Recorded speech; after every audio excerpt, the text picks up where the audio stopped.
Access to Democracy is made possible by donations from the following organizations. Thomson Reuters, a global company with expertise and insight to unravel complex situations in the areas of law, tax, compliance, government, and media. Their worldwide network of journalists and editors keep customers up to speed on relevant global events. Thomson Reuters, the answer company. The division championship Minnesota Twins are looking to go all the way to the World Series in 2024. Bolstered by inspirational shortstop Carlos Correa, a healthy Brian Buxton, and rookie phenom Royce Lewis, plus a pitching staff led by Pablo Lopez and an outstanding bullpen featuring Johan Duran, the Twins are the best bargain in the major leagues, and Target Field is the best venue in baseball. Sheridan, Dulas and Kins, PA, a family and criminal defense law firm, has been serving clients in Dakota County and throughout Minnesota for over 40 years. Ranked a Tier 1 Best Law Firm by U.S. News and World Report every year since 2009, Sheridan, Dulas and Kins are here to help you in your most difficult life circumstances. Established in 2007, 45th Parallel Spirits was among the first 50 micro distilleries in the United States. Based in New Richmond, Wisconsin, all aspects of production occur at our facility. If you're interested in visiting and learning more about the 45th Parallel Distillery, please check our website and plan a visit to tour our facility and taste our spirits. Truestone Financial, with locations in Minnesota and Wisconsin, has proudly served its members since 1939. Truestone engages, educates, and supports its members to ensure they have the tools to empower their financial well-being. Truestone Financial, your neighborhood credit union. Learn more at truestone.org.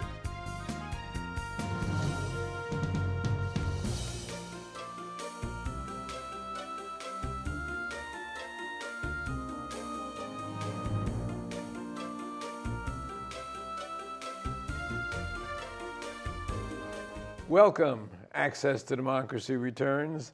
Alan Miller with you, and we have a return guest in a new position, as a matter of fact, Jeff Sheridan, who's one of the best-known attorneys, not only in this area, but in the state.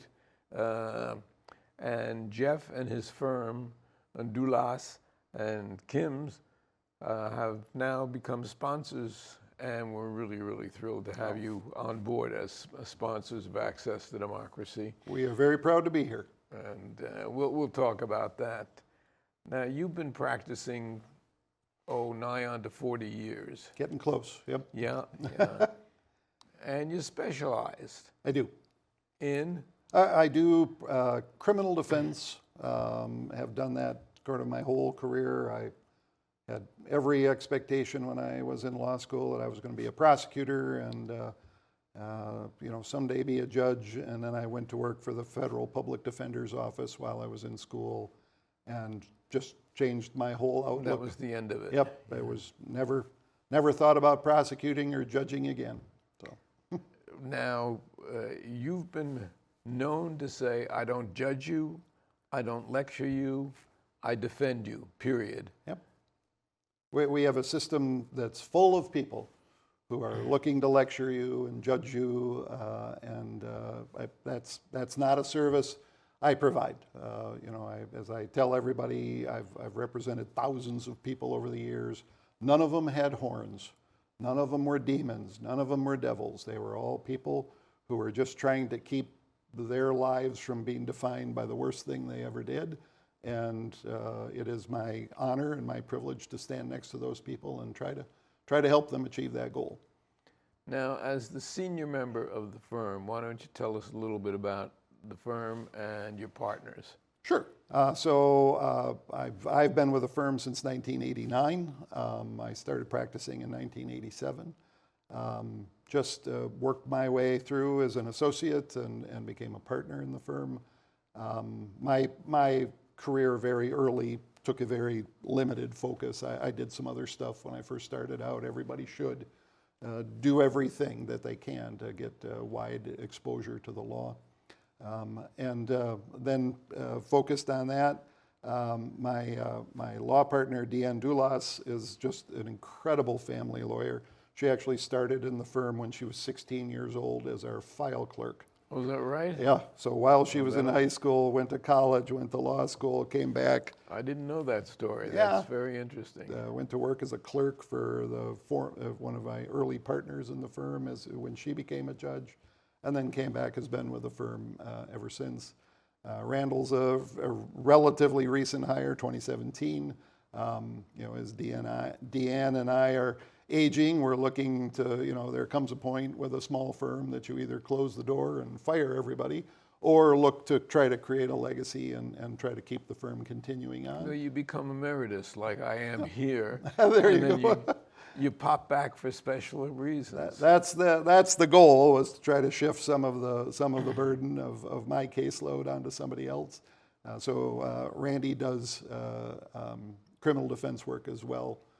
Very good at it, and I'm serving in the role of his mentor here, and one day they will put me out to pasture. So. Wow. Not for a long time, not for a long time. So ways in coming, but yeah. Now your office is right here in Eagan. Yes. We should mention that. Yep. We're thrilled to be here. We've been in Eagan since 1989, or 1999. We were in Invergrove Heights before that. It's a Dakota County firm. We are very privileged and happy to be resident here in Dakota County. You have a reputation of being willing to take any case to trial. That is, for better or for worse, yes. That is. I always tell people, if you're looking for somebody to hold your hand while you plead guilty to something, I'm not your guy. I'm too expensive for that, among other things. But no, I am. I'm a firm believer in our system. But the only way our system works is if people actually exercise all of the rights they have within that system. Whenever I talk to people, I talk to them, if there's a plea offer on the table, what's on the table, and what's the worst thing that can happen if we lost the trial? And if those two things are basically the same thing, that's not an offer, and we're going to try that case. And I probably try, I'm sure the prosecutors think I try way more cases than I should, but I enjoy it. It's why I went to law school. And you're in court practically every court day. Yes. Just about. Yeah. I mean, I'm trying to slow down and trying to move as much stuff onto Randy's plate as I can, but I still enjoy the fight. I like to be there. So. Well, that's really what it's all about, though. It's the give and take. It's the. Yeah. And as I age, when I was 40 years old, I thought I knew everything until I turned 41, and then 42 and 43. When I started out, I was that way. Right.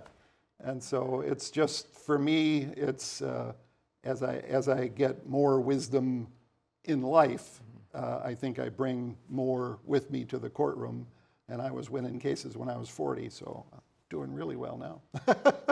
I used to have a reputation with the judges on Long Island, Nassau County, of there was one judge who said, if Miller doesn't beat you in the courtroom, he will beat you on appeal. Yep. So I was never afraid to take them up. And that's same for me. I'm happy to try cases all day long in the district court, but I've had over 130 cases in the Minnesota Court of Appeals. I've been to the Minnesota Supreme Court on more than 12 occasions.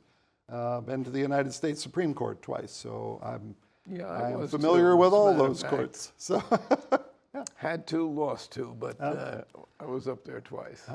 I'm 2 for 2. Good for you. So it's. Now you went to the University of Kansas undergraduate school. Yep, down in Lawrence. You are basically a Minnesotan, though, are you not? I grew up in suburban Chicago. Oh, I didn't realize that. And then went down to Kansas, chasing one woman. That didn't work out. Met another woman, came, and she's from Minnesota, so. Here you are. I'm just chasing women around the world. I stopped, and I got married. University of Hamlin Law School. Hamlin Law School, yep. Hamlin University, yep. And long time ago. You've had all kinds of awards. You've been picked as one of the best lawyers in America. The Minnesota Association of Criminal Defense Lawyers. You're on the board of directors of that. Not anymore, but I have served in that role, yes. Minnesota State Bar member, obviously. Yep. Minnesota Society for Criminal Lawyers, you're a past president of that. I am. And you also, in some magazines, picked as one of the best lawyers in America. They are very nice honors. I try to live up to them every day in my practice. You know, I always tell prosecutors, you know, they're like, well, why don't you settle this like everybody else does? And I just tell them, there's just something wrong with me. I'm broken in some way, and it just doesn't. I will keep fighting as long as my client wants to keep the fight alive.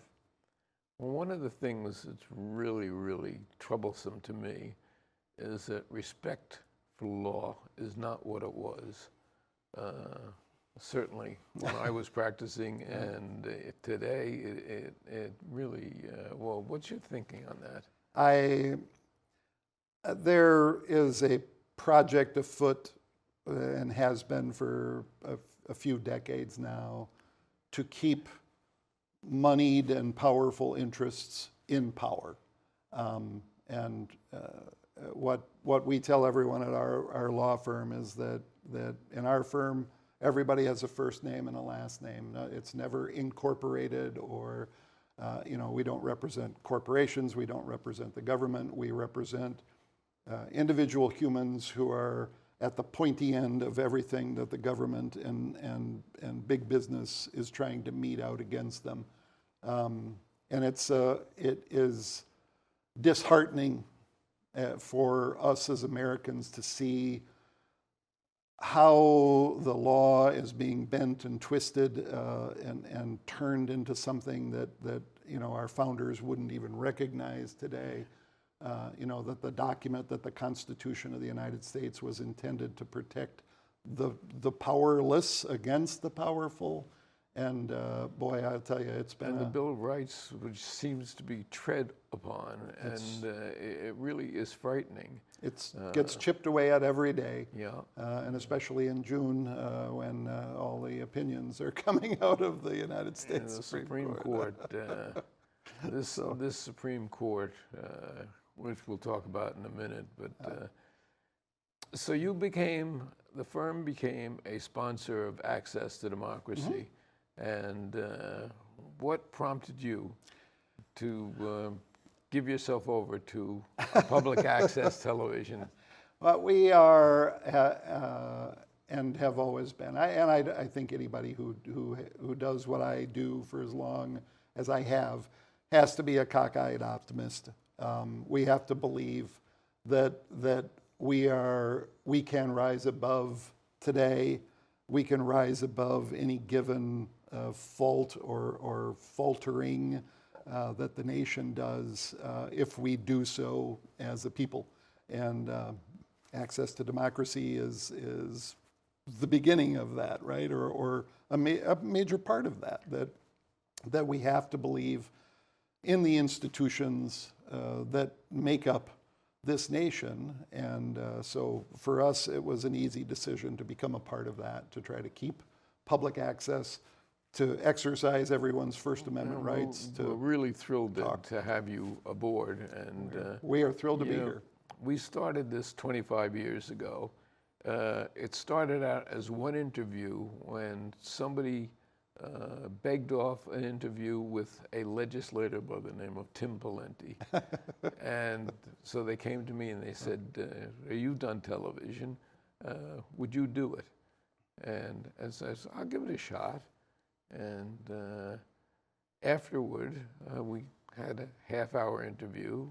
I asked my wife, Sharon, how I did. She said, you had all the personality of a shirt cardboard. And being one who's always been very competitive, I had to go forward. There you go. Make it better every time. And here we are 25 years later. Congratulations. Sharon's now running the show with Steve Francisco.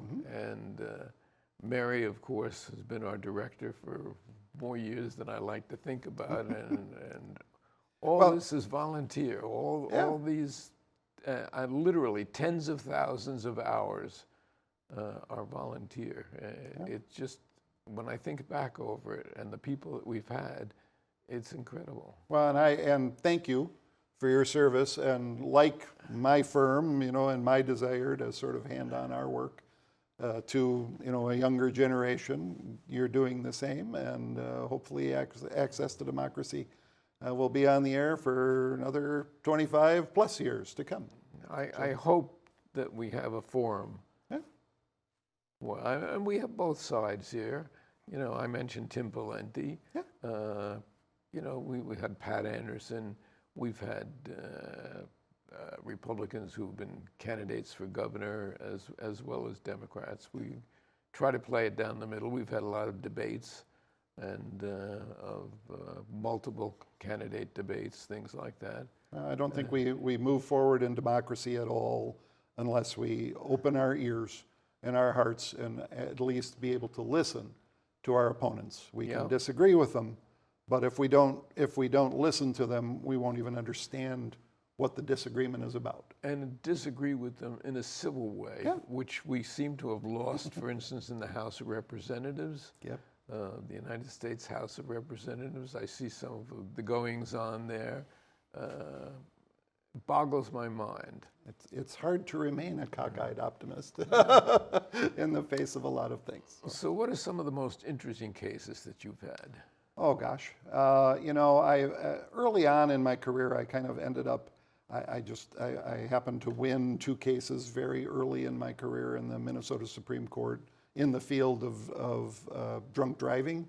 I'm not even a drinker myself. I don't want the roads to be unsafe, but it just happened to become an area of the law that was, it had all sorts of interplay between, criminal punishment and civil driver's license ramifications. And so most of the stuff that I have taken, the 2 cases I've had in the United States Supreme Court, all involve impaired driving. And again, I'm not an impaired driving advocate by any stretch of the imagination, but I am very much an advocate of a fair fight. And giving those people representation. Yeah, absolutely. And they're, in the world of unpopular people to represent, there is nobody in the, in favor of drunk driving corner advocating for them. And I've said a million times, nobody ever got elected to the Minnesota legislature on the Get Soft on DWI platform. And so they are and have been throughout my career a pariah, a population, and frankly, from my perspective, pariahs are the people most in need of representation in a democracy. Well, everybody under our system is entitled to fair representation. In your case, they're entitled to good representation. With public defenders, sometimes the quality is there, sometimes it's not quite there, but at least they get a lawyer, someone who's willing to go to bat for them. Yes, absolutely. And they are a bunch of hardworking, good-hearted people who just happen to be carrying 2.5 times what the American Bar Association recommends they ought to be carrying as a caseload.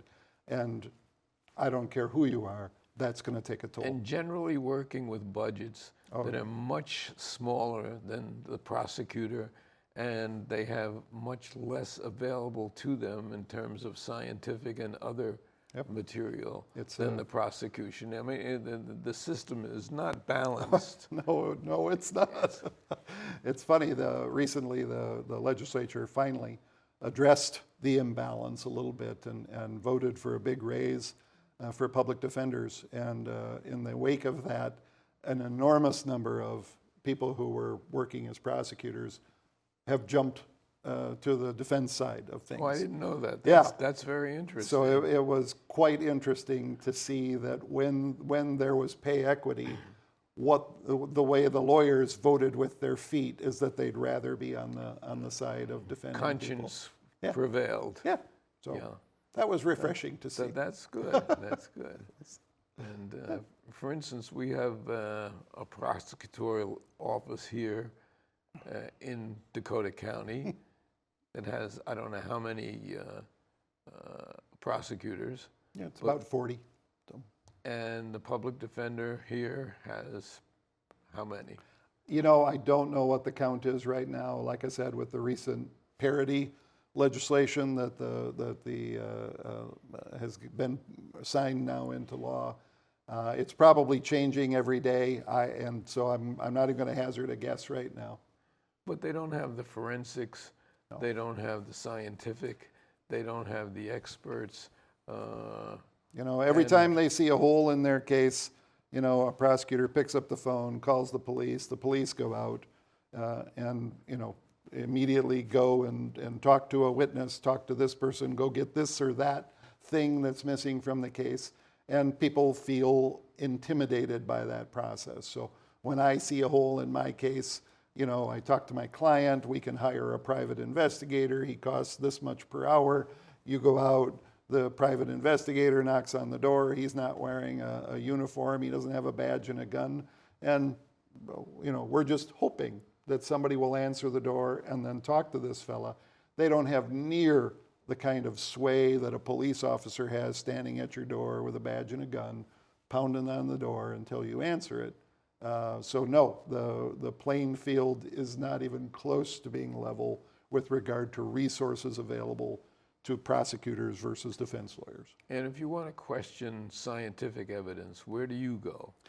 Well, fortunately, I am a bit of a geek. I like science, and so I affiliate myself with people who know the science and know it well and are available to talk to me about, hey, I'm looking at this doesn't look right to me.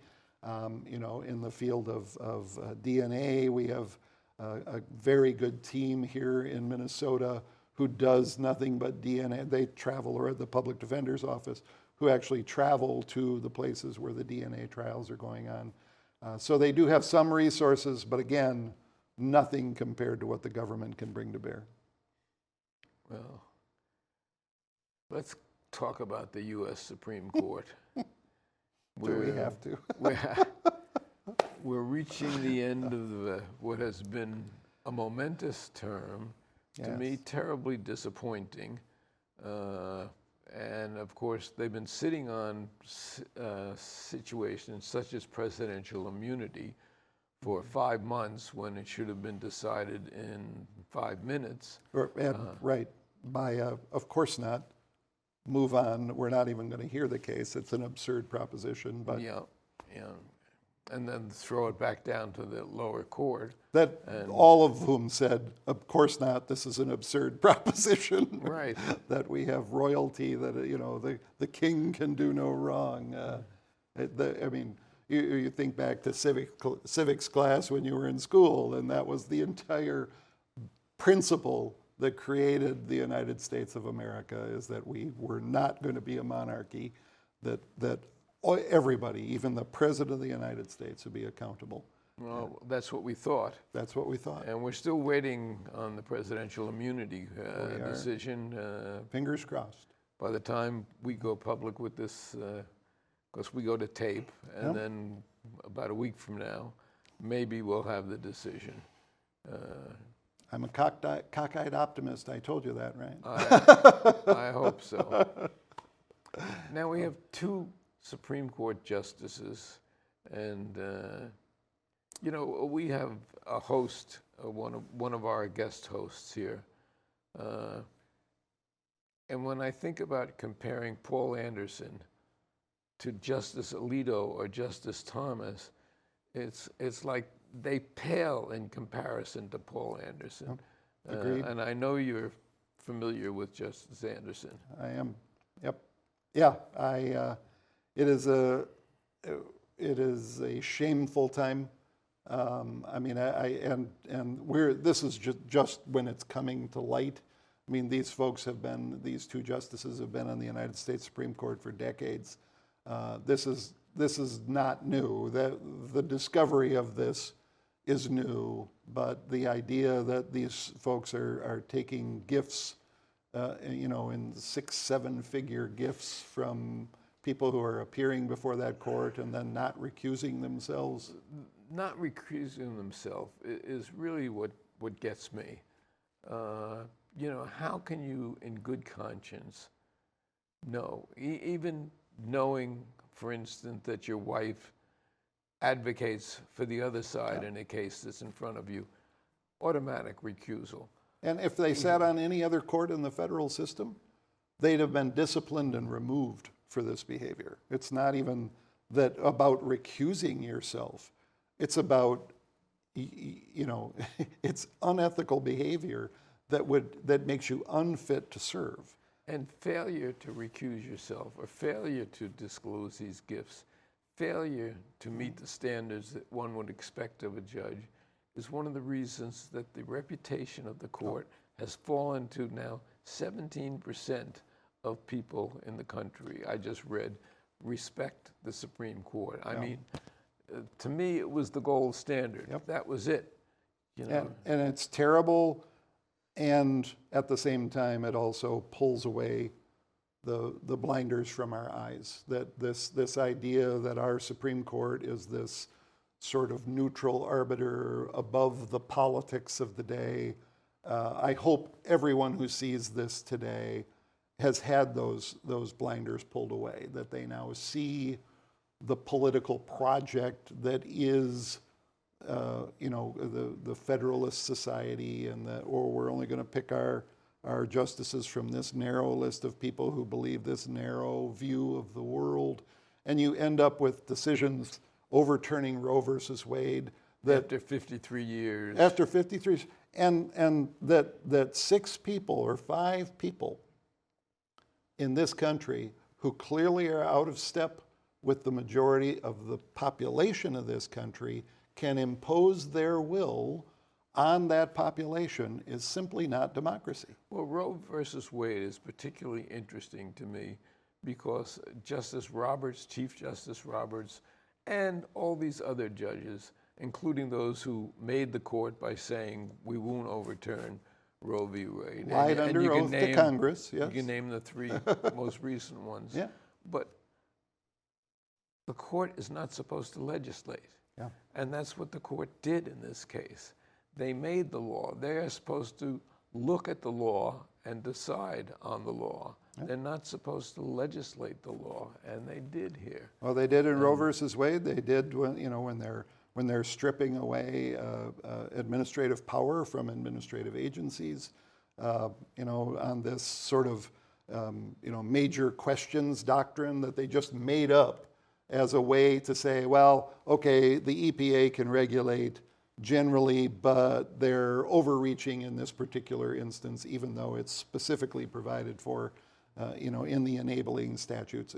It is them putting themselves in the role of policymakers over and over again and voting against the popular will of the people. And fortunately, we have a judiciary in Minnesota which is far and above what they have, unfortunately, in the United States Supreme Court.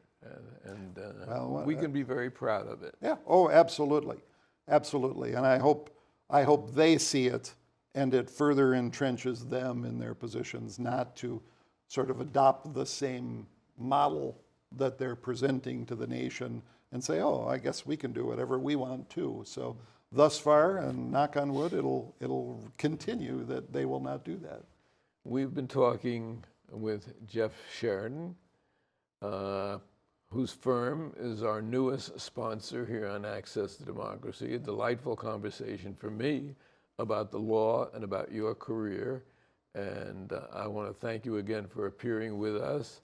Always a pleasure. And certainly we look forward to a long relationship with the firm, with you, and keep fighting for the rights of people. Will do. Thank you.